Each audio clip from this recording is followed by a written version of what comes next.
ബീഹാർ കഴിഞ്ഞു, അടുത്തു Bengal. B J പിയും നരേന്ദ്രമോദിയും തങ്ങളുടെ ലക്ഷ്യം പ്രഖ്യാപിച്ചിട്ടുണ്ട്. അങ്ങനെ ഒരു ലക്ഷ്യം നേടിയെടുക്കാൻ നിലവിൽ ബി ജെ പിക്ക് കഴിയുമോ? ഇതിനേക്കാൾ വലിയ പ്രചരണമായിരുന്നു മുൻപ് നാം കണ്ടത്. പക്ഷെ അന്ന് ദയനീയമായി പരാജയപ്പെട്ടു. നിയമസഭാ തെരഞ്ഞെടുപ്പിലും പരാജയപ്പെട്ടു, ലോക്സഭാ തെരഞ്ഞെടുപ്പിലും പരാജയപ്പെട്ടു. അങ്ങനെ പരാജയം രുചിച്ചു നിൽക്കുന്ന ബി ജെ പിക്ക് അവിടെ ഈ പറയുന്ന വിജയം സ്വന്തമാക്കാൻ കഴിയുമോ? അതിന് ബി ജെ പിയുടെ കണക്കുകൂട്ടൽ വോട്ടർ പട്ടികയിൽ ഒരുപാട് അനാവശ്യ തിരികയറ്റലുകൾ നടന്നിട്ടുണ്ട്. വിദേശ പൗരന്മാരെ അതിനകത്ത് കടത്തിവിട്ടിട്ടുണ്ട്. റോഹിംഗ്യൻസ് എന്ന് പറയുന്നതിൽ ഒരു വലിയ വിഭാഗം ബംഗ്ലാദേശിൽ നിന്നും നുഴഞ്ഞു കയറിയവരാണ്. അവർക്ക് ഇന്ത്യൻ സിറ്റിസൺഷിപ്പ് ഇല്ല. ശരിക്കും പറഞ്ഞാൽ അത് അവർ വ്യാജ രേഖകൾ വെച്ചിട്ടാണ് ഇപ്പോൾ വോട്ടർ പട്ടികയിൽ കടത്തിവിട്ടിട്ടുള്ളത്. അത് SIR വരുമ്പോൾ ഒന്നുകൂടെ പരിഗണിക്കേണ്ടി വരും. ആ പരിഗണിക്കുമ്പോൾ പലരും ബീഹാറിലെന്ന പോലെ പുറത്തു പോകേണ്ടി വരും. ബീഹാറിൽ 65 ലക്ഷമാണ് ആദ്യം വന്നതെങ്കിൽ പിന്നീടത് ചിലരെ കൂടെ, അതായത് തൽക്കാലം ആധാറുള്ളവരെ കൂടെ ഉൾപ്പെടുത്താൻ പറഞ്ഞതുകൊണ്ടാണ് കുറച്ച് കുറഞ്ഞു വന്നത്. ഇനിയിപ്പോൾ ഇതേ രീതിയിൽ ബംഗാളിൽ ഒരു SIR നടക്കുമ്പോൾ വോട്ടർ പട്ടികയിൽ അനാവശ്യമായി കടന്നുകൂടിയവരെ പുറത്താക്കുന്നതിന് സ്ട്രോങ് ആയിട്ട് ഇലക്ഷൻ കമ്മീഷന് നടപടി സ്വീകരിക്കേണ്ടി വരും എന്നുള്ളതാണ് ബി ജെ പിയുടെ അടുത്ത സ്റ്റെപ്പായിട്ട് അവർ നിൽക്കുന്നത്. പക്ഷെ മമതയെ പരാജയപ്പെടുത്താൻ കഴിയും. മമതയെ പരാജയപ്പെടുത്താൻ ഇപ്പോഴത്തെ സെറ്റപ്പിൽ ബുദ്ധിമുട്ടാണ്. പക്ഷേ വോട്ടർ പട്ടികയിൽ മാറ്റം വന്നാൽ തീർച്ചയായിട്ടും അതിന് കഴിയും. ആ വോട്ടർ പട്ടിക പരിഷ്കരണം മമത സഹകരിക്കുമോ എന്നുള്ളത് പ്രധാനമാണ്. കാരണം മമതയാണ് അവിടെ റൂളിംഗ് പാർട്ടി. ഇലക്ഷൻ കമ്മീഷനാണ് വോട്ടർ പട്ടിക പുതുക്കുന്നതെങ്കിലും അതാത് സ്റ്റേറ്റിലെ ഭരണയന്ത്രമാണ് ഇതിന് ചുക്കാൻ പിടിക്കുന്നത്. അപ്പോൾ അവിടെ ഒരു വലിയ ഫൈറ്റായിരിക്കും ഉണ്ടാകാൻ പോകുന്നത് എന്നുള്ളത് പ്രത്യേകം പറയണ്ടല്ലോ. അപ്പോൾ ആ ഫൈറ്റിൽ അതെങ്ങനെ മുന്നോട്ട് പോകുമെന്നതിനെ ആശ്രയിച്ചിരിക്കും. മമത വിട്ടുവീഴ്ചയ്ക്ക് തയ്യാറാകുമെന്ന് എനിക്ക് തോന്നുന്നില്ല. കാരണം മമതയുടെ നിലനിൽപ്പിൻ്റെ അടിസ്ഥാനം എന്ന് പറയുന്നത് ഇത്തരത്തിൽ ചേർക്കപ്പെട്ട വോട്ടുകൾ തന്നെയാണ്. 2 തവണകളിലായിട്ട് അവർ ഭരണത്തിൽ ആനുകൂല്യം ഉപയോഗിച്ചുകൊണ്ട് ലക്ഷക്കണക്കിന് റോഹിംഗ്യൻസിനെ അത്തരത്തിൽ ചേർത്തിട്ടുണ്ട് എന്നുള്ളതാണ് ബി ജെ പിയുടെ ഉത്തമ വിശ്വാസം. അതിനുള്ള രേഖകളും അവരുടെ കൈവശമുണ്ട്.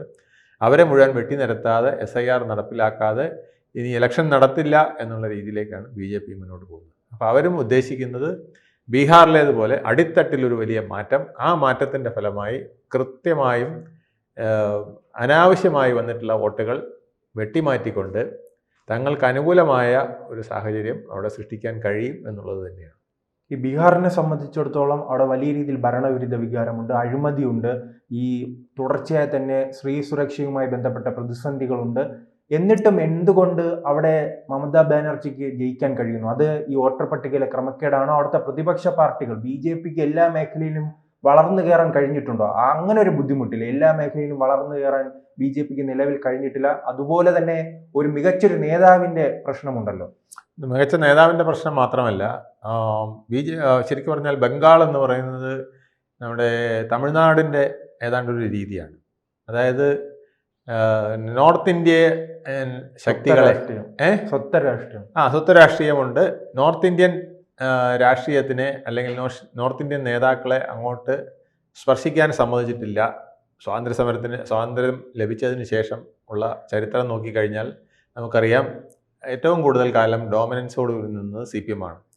CPMൻ്റെ പ്രത്യേകിച്ച് ജ്യോതിബാസുവിൻ്റെ ആ 30 വർഷത്തെ ഭരണം അതാണ് അവിടെ ഒരു മാറ്റത്തിനെങ്കിലും കാരണമാക്കിയത്. കാരണം വളരെ വിരക്തിയും ചില സന്ദർഭങ്ങളിലൊക്കെ സാധാരണക്കാരന് വേണ്ട രീതിയിൽ ഒരു ഉന്നമനത്തിന് വേണ്ട സാഹചര്യങ്ങൾ ഒരുക്കുന്നതിനും വ്യവസായം കൊണ്ടുവരുന്നതിനുമൊക്കെ തടസ്സമായി നിന്നത് മാർക്സിസ്റ്റ് പാർട്ടിയാണ്, ജ്യോതിബാസുവാണ് എന്നുള്ള ഒരു നിഗമനം അവിടുത്തെ ആൾക്കാരിലുണ്ടായിരുന്നു. അതിനെ കൂടുതൽ ഫലിപ്പിക്കാൻ, കൊഴുപ്പിക്കാൻ പ്രത്യേകിച്ച് നന്ദിഗ്രാം പോലുള്ള വിഷയങ്ങൾ എടുത്തുകൊണ്ട് മമതയ്ക്ക് കഴിഞ്ഞു. ആ ശക്തിയാണ് മമത പൂർണ്ണമായും ഉപയോഗിച്ചത്. അതുപോലെ തന്നെ ഈ റോഹിംഗ്യൻസ് എന്ന് പറയുന്ന വിഭാഗം CPMൻ്റെ അടിമയായിട്ടാണ് അവിടെ പ്രവർത്തിച്ചിരുന്നത്. അവരെ തന്നോടൊപ്പം ചേർക്കാനും നിങ്ങൾ മാർക്സിസ്റ്റ് പാർട്ടിയുടെ നേതാക്കളെ നോക്കൂ, അവരുടെ local committee secretary, area committee സെക്രട്ടറിയുടെയൊക്കെ വീടുകൾ പോയി നോക്കൂ. അവിടെ വന്നിരിക്കുന്ന വലിയ മാറ്റം എത്രത്തോളമാണെന്ന് നിങ്ങൾ കാണും. അവരുടെ വലിയ വീടുകൾ, ബംഗ്ലാവുകൾ നിങ്ങൾ നോക്കൂ, നിങ്ങളുടെ അവസ്ഥ എന്താണ് എന്നൊക്കെ പറഞ്ഞ് അവരെ വളരെയധികം പ്രൊവോക്ക് ചെയ്യാനും ഈ വിഭാഗത്തിനെ നിങ്ങൾ എതിർത്തുകൊണ്ടേയിരിക്കണം എന്ന് ഫിസിക്കലായി, കായികമായി നേരിടാൻ വരെ തയ്യാറായി മുന്നോട്ട് വന്നവരാണ് അവിടെ. അപ്പം ഇവിടെ ഇപ്പോഴത്തെ പ്രശ്നം എന്ന് പറയുന്നത് മമത അത്തരത്തിലൊരു ടീമിനെ അവിടെ ഡെവലപ്പ് ചെയ്തിട്ടുണ്ട്. കുറേ കോൺഗ്രസ് മാർക്സിസ്റ്റ് അനുഭാവികളും കൂടെ മമതയുടെ കൂടെ ചേർന്നിട്ടുണ്ട്. എന്നാൽ മാർക്സിസ്റ്റ് പാർട്ടി അവിടെ ഒരു സ്കെൽട്ടൻ രൂപത്തിൽ അവിടെ നിൽക്കുന്നു. ഒരു സീറ്റ് പോലും കഴിഞ്ഞ തവണ നേടാൻ കഴിഞ്ഞില്ല പാർലമെൻറ്റിലേക്ക്. കോൺഗ്രസും അതുപോലെ ഒരു ടീമായിട്ട് അവിടെ നിൽക്കുന്നു. ഇതിനിടയ്ക്കാണ് BJP നിൽക്കുന്നത്. അപ്പോൾ പ്രതിപക്ഷം എന്ന രീതിയിൽ നിൽക്കുന്നത് 3 വിഭാഗങ്ങളായിട്ടാണ്. ഈ 3നും പരസ്പരം ചേരാൻ കഴിയുന്നില്ല എന്നുള്ളതാണ്. കോൺഗ്രസ് മാർക്സിസ്റ്റ് ഒരിക്കൽ ചേർന്നെങ്കിലും ആ ചേർച്ച പോലും ഒരു സ്വരച്ചേർച്ചയായിട്ട് വരാൻ കഴിഞ്ഞില്ല. അവർക്കൊരു വേണ്ട രീതിയിൽ ഐക്യം ഉണ്ടാക്കാൻ കഴിഞ്ഞില്ല. അതിലൊക്കെ ഉപരിയായിട്ട് ഇപ്പോൾ പഴയ മാർക്സിസ്റ്റ് പാർട്ടി കിട്ടിയിരുന്ന ഒരു വിഭാഗം വോട്ടുകൾ മമത കൊണ്ടുപോയപ്പോൾ മറ്റൊരു വിഭാഗം വോട്ടുകൾ BJP പിടിച്ചടക്കുകയും ചെയ്തിട്ടുണ്ട്. അതാണ് BJPയെ സംബന്ധിച്ചുള്ള പ്രശ്നം. 2024 ലോക്സഭാ തെരഞ്ഞെടുപ്പ് ശേഷം നാം പരിശോധിച്ചാൽ BJP പ്രഖ്യാപിച്ചാൽ അവിടെ ആ ഇടങ്ങളിലെല്ലാം വലിയ വിജയം നേടുകയാണ്. ചരിത്ര വിജയമാണ്. ഇപ്പോൾ ഹരിയാന, ഡൽഹി, മഹാരാഷ്ട്ര, ബീഹാർ, ഇപ്പോൾ പ്രഖ്യാപിച്ചിരിക്കുന്ന ബംഗാളാണ്. അപ്പോൾ സാറ് പറഞ്ഞു വരുന്നത് 2024 ശേഷം ജാർഖണ്ഡും ജമ്മു കാശ്മീരിലും പരാജയപ്പെട്ടു. അത് പക്ഷേ അവരിപ്പോൾ പ്രധാനമായി പ്രഖ്യാപിച്ചിരിക്കുന്ന ഈ ബംഗാളിൽ ആദ്യമായ ഒരു പരാജയം ഉണ്ടാകുമോ? ബംഗാളിൽ അത്തരത്തിലൊരു പരാജയം പിന്നെ മമതയ്ക്ക് നേരിടുന്നതിനുള്ള സാഹചര്യം ഉണ്ടാകുമോ? BJP ഇപ്പോൾ തുടർച്ചയായി ഞാൻ സൂചിപ്പിച്ചതുപോലെ തന്നെ അവർ പ്രഖ്യാപിച്ച ഇടങ്ങളായ ഹരിയാന, ഡൽഹി, മഹാരാഷ്ട്ര, ബീഹാർ എന്നിവിടങ്ങളിൽ വിജയിച്ചു. ജാർഖണ്ഡിൽ മാത്രം അവിടുത്തെ ഒരു പ്രാദേശിക പാർട്ടിയുമായി പരാജയപ്പെട്ടു. ജമ്മു കാശ്മീരിലും മുന്നേറ്റം ഉണ്ടാക്കാൻ കഴിഞ്ഞിട്ടുണ്ട്. അപ്പോൾ അങ്ങനെ വിജയ പരമ്പര തുടരുകയാണ്. ബീഹാറിലെത്തുമ്പോൾ ഇതിന് തടയിടുമോ മമതാ ബാനർജി? എന്തായാലും തടയിടാൻ കഴിയില്ല. ഒറ്റ കാര്യമേ ഉള്ളൂ, ഭരണത്തിലെത്താൻ കഴിയുമോ അതോ വോട്ട് മെച്ചപ്പെടുത്തൽ അല്ലെങ്കിൽ സീറ്റ് മെച്ചപ്പെടുത്തൽ മാത്രമായി നിൽക്കുമോ എന്നുള്ളത് മാത്രമേ നോക്കേണ്ടതുള്ളൂ. എന്തായാലും വലിയ മാറ്റം ഉണ്ടാക്കാൻ BJPക്ക് കഴിയും. ഭരണം പിടിക്കുക തന്നെയാണ് അവരുടെ ഉദ്ദേശം. പക്ഷെ അത് ബീഹാർ പോലെ അത്ര എളുപ്പമല്ല. ബീഹാറിൽ അവർക്ക് അടിത്തട്ടിൽ പ്രവർത്തകരെ അത്തരത്തിൽ കിട്ടി. 243 മണ്ഡലങ്ങളിലും അവർ ഒരു സർവേ നടത്തി പ്രത്യേക സമവാക്യമുണ്ടാക്കി. ജാതി സമവാക്യം അടക്കമുള്ളവ കണക്ക് കൂട്ടിക്കൊണ്ട് സീറ്റ് വിഭജനം, സ്ഥാനാർത്ഥി നിർണയം, അതുപോലെ തന്നെ ഒരു 7 ലക്ഷത്തോളം പ്രവർത്തകർ അവിടെ രംഗപ്രവേശനം ചെയ്തത് എല്ലാം അവർക്ക് ഗുണമായി വന്നിട്ടുണ്ട്. ഇതേ ഒരു പാറ്റേൺ ബംഗാളിൽ അവർക്ക് തുടരാൻ കഴിയുമോ എന്ന് സംശയമാണ്. ബംഗാളിലെ അടിത്തട്ടിൽ അവർക്ക് അത്രത്തോളം ബേസ് ആയിട്ടില്ല എന്നുള്ളത് ഒരു സത്യമാണ്. എന്നാൽ മറ്റ് സംസ്ഥാനങ്ങളിൽ നിന്ന് കൊണ്ടുവന്ന് അവിടെ പ്രവർത്തിപ്പിക്കുന്ന ശൈലിയും വിജയിക്കാനിടയില്ല. അല്ല, പലപ്പോഴും നാം കണ്ടതാണ് പൗരത്വ ഭേദഗതി ആയാലും ഈ SIR ആയാലും എല്ലാം ഈ ചർച്ച കൊഴുക്കുന്നത് ബംഗാളുമായി ബന്ധപ്പെട്ടാണ്.